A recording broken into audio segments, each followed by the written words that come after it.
আসসালামু আলাইকুম। আমি রাবেয়া কবির ব্রাহ্মণবাড়িয়া থেকে বলছি। BD blog diary of a teacher চ্যানেলে আপনাদের আরও একবার স্বাগত জানাচ্ছি। কাছে কিংবা দূরে যে যেখানে বসে আমার আজকের ভিডিওটি দেখছেন, আশা করছি আল্লাহর অশেষ রহমতে আপনারা সবাই ভালো আছেন। আলহামদুলিল্লাহ, আমরাও বেশ ভালো আছি। শেষ রমজানের ইফতার আয়োজন আর চাঁদ রাতের মিশ্র অনুভূতি আপনাদের সাথে আজকে শেয়ার করব ইনশাআল্লাহ। আর আমি যখন ভয়েস দিয়েছিলাম তখন আমার বাড়ির পাশে একটা কাজ হচ্ছিল। পাশের বাড়িতে বিয়ে আছে, একটা গেট লাগানোর কাজ হচ্ছিল, তাই টং টাং শব্দ আপনাদেরকে খুব ডিস্টার্ব করবে। আশা করছি আপনারা ব্যাপারটা ইগনোর করে নেবেন। তো আমাদের এই আজকে সাদামাঠা ইফতার আয়োজন আপনাদের সাথে শেয়ার করব। আর যেহেতু শেষ রমজান, আজকে কিন্তু খুব রোজার জন্য খুব খারাপও লাগছে, আবার ঈদের জন্য খুব ভালোও লাগছে। যাই হোক, আমি কিন্তু এদিকে মোটামুটি আমার কাজগুলো গুছিয়ে নিচ্ছি, আমার মেয়েরা আমাকে হেল্প করছে। আর ভিডিওতে একটা লাইক দিয়ে ভিডিওটা দেখা শুরু করবেন। যাই হোক, আমাদের আজকের শেষ রোজার ইফতার আয়োজন কিন্তু ছিল খুবই সাদামাঠা। কারণ রমজানের শেষ, যেহেতু বাজার সাজার সব কিছুই কিন্তু শেষের দিকে ইফতার সংরক্ষণ করা ছিল, যা তার সব কিছুই আজকে মোটামুটি গুছিয়ে নিয়েছি। আর যেহেতু রোজা হবে না, তো ইফতার আইটেমগুলো আর নতুন করে কিছু করার চিন্তাও করিনি। তো যাই হোক, দেখতে থাকুন। আর একদিকে যেমন রোজা চলে যাচ্ছে, রোজার জন্য কিন্তু খুব খারাপ লাগছে, কারণ শান্তিময় দিনগুলো খুব ভালোভাবে দিনগুলো কেটেছিল। আর রোজা চলে গেলে কিন্তু আবার সেই নর্মাল একটা রুটিন চলে আসবে সবার কাছে।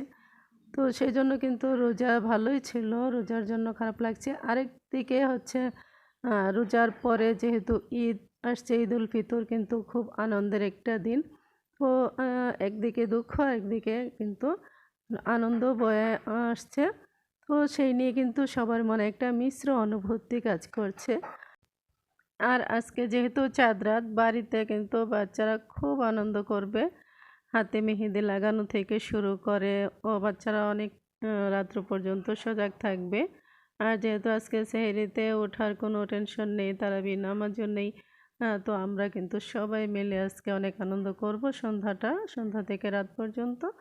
তো আমার ঘরে যেহেতু ছোট বাচ্চা নেই, আমার ভাতিজা ভাতিজিরা ওরা সবাই আসবে আমার মেয়ের হাতে মেহেদি পরার জন্য। তো অলরেডি কিন্তু তারা ডিসাইড করে নিয়েছে কে কীভাবে মেহেদি পরবে। মেহেদির ডিজাইন বের করে এক একজন রেডি হচ্ছে আমার মেয়ের হাতে মেহেদি পরার জন্য। দিনের বেলা কিন্তু ছোট ছোট দু একজন মেহেদি পরেও নিয়েছে। যারা বুঝে না তারা কিন্তু দিনের বেলা পরে নিয়েছে, আর যারা একটু ভালো বুঝে তারা কিন্তু পরে নাই, যেন আমরা চাঁদ রাতেই মেহেদি পরবো।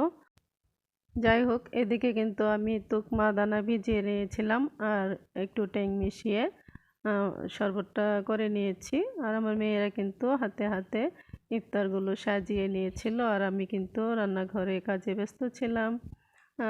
মোটামুটি অ্যারেঞ্জমেন্ট হয়ে গেছে আমাদের ইফতারের। আর ইফতার করা এর মধ্যে শুরু হয়ে যাবে ইনশাল্লাহ। তো এই যে আলহামদুলিল্লাহ, ঈদের চাঁদ আকাশে দেখা গিয়েছে। আমার দুই মেয়ে, আমি আর ভাতিজা ভাতিজি মিলে আমরা সবাই ছাদে উঠে একটুখানি চাঁদের ছবি উঠিয়ে নিয়েছি, একটু ভিডিও করেছি, আপনাদের সাথে শেয়ার করলাম।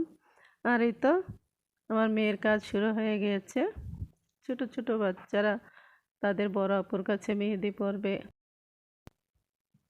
তো একের পর এক মেহেদি পরা শুরু হয়ে গেছে। আর আমার মেয়েটা কিন্তু সকাল থেকে কয়েকজনকে মেহেদি পরিয়েছে, আবার সন্ধ্যার পর থেকে শুরু হয়ে গেছে। এভাবে কিন্তু দেখা গেছে রাত্র 12:30 পর্যন্ত সে এই কাজটা করছিল। আর আমি এদিকে কিন্তু অনেক টায়ার্ড হয়ে গিয়েছিলাম, আমার খুবই খারাপ লাগছিল। তারপর আমি শুয়ে গিয়েছি, মেয়েটা মেহেদি পরানো শেষ করে তারপর শুয়েছি।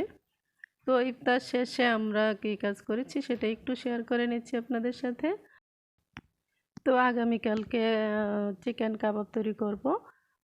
অর্থাৎ কাবাব তো আগামীকালকে করা সম্ভব হবে না, এতটা সময় হবে না আমার। তো আজকেই যতটুকু সম্ভব রেডি করে নিচ্ছি।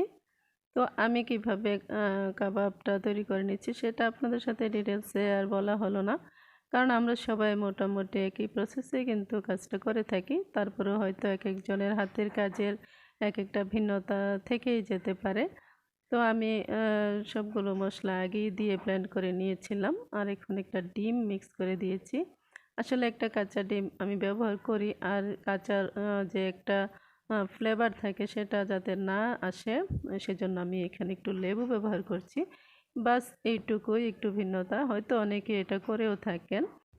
তো যারা আজকে আমার চ্যানেলটি নতুন ভিজিট করছেন তাদের উদ্দেশ্যে বলছি, আমার কাজগুলো যদি ভালো লেগে যায়, আমার ভিডিও যদি ভালো লেগে যায়, তাহলে প্লিজ আমার চ্যানেলটি সাবস্ক্রাইব করে চ্যানেলের পাশে থেকে যাবেন। আমার চ্যানেলটি সাবস্ক্রাইব করে পাশে থাকা অল অপশনটি অবশ্যই সিলেক্ট করে রাখবেন। এতে করে আমি যখনই নতুন কোনো ভিডিও আপলোড করব, সঙ্গে সঙ্গে নোটিফিকেশান চলে যাবে আপনার মোবাইলে।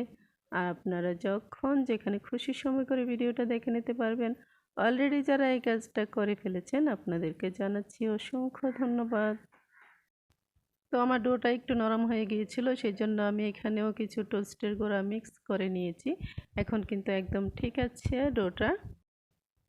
আর এই কাবাবটা কিন্তু আমি আজকে ডিপ ফ্রিজে সংরক্ষণ করে রেখে দেব, আগামীকালকে কিছু ভেজে নেব, আরও কিছু বাকি থাকবে, পরবর্তীতে খাওয়া যাবে। আসলে অনেকগুলো কাবাব হয়ে গিয়েছিল, তো এইভাবে আমি কিভাবে রাখছি সেটা হয়তো একটু দেখতে পারেন, দেখলে হয়তো অনেকের কাজে আসবে। তো আলাদা আলাদাভাবে আমি একটা করে লেয়ার দিয়েছি, প্রত্যেকটা লেয়ারের মাঝখানে একটা পলিথিন দিয়েছি যাতে করে না লেগে যায়। এভাবে রাখলে কিন্তু একটা বক্সে অনেকগুলো কাবাব রাখা যায়। তো আমার কাবাবগুলো তৈরি করা মোটামুটি শেষ হয়ে গেছে। আমি বিভিন্ন শেপ দিয়ে তৈরি করেছি বাচ্চাদের পছন্দ মতো, কারণ আমার ছোটো মেয়েটা খুব বেশি কাবাব পছন্দ করে। ওর জন্য কিন্তু আজকে আমাকে অনেক কষ্ট করে হলেও এই কাজটা করতে হয়েছে। যাই হোক, আজকের ভিডিওটা কিন্তু আমি খুব বেশি বড় করছি না। সবাইকে ঈদ মোবারক জানাচ্ছি, ঈদের অগ্রিম শুভেচ্ছা। এখানে কয়েকটা কাবাব ভেজে নিয়েছিলাম মেয়েটার জন্য। আর সবাইকে অগ্রিম ঈদের শুভেচ্ছা জানাচ্ছি। নতুন ভিডিওতে দেখা হবে, ঈদের ভিডিও নিয়ে চলে আসবো খুব শীঘ্রই। সবাই ভালো থাকবেন, সুস্থ থাকবেন, সবার জন্য দোয়া ও শুভকামনা রইল। আল্লাহ হাফেজ, ঈদ মুবারক।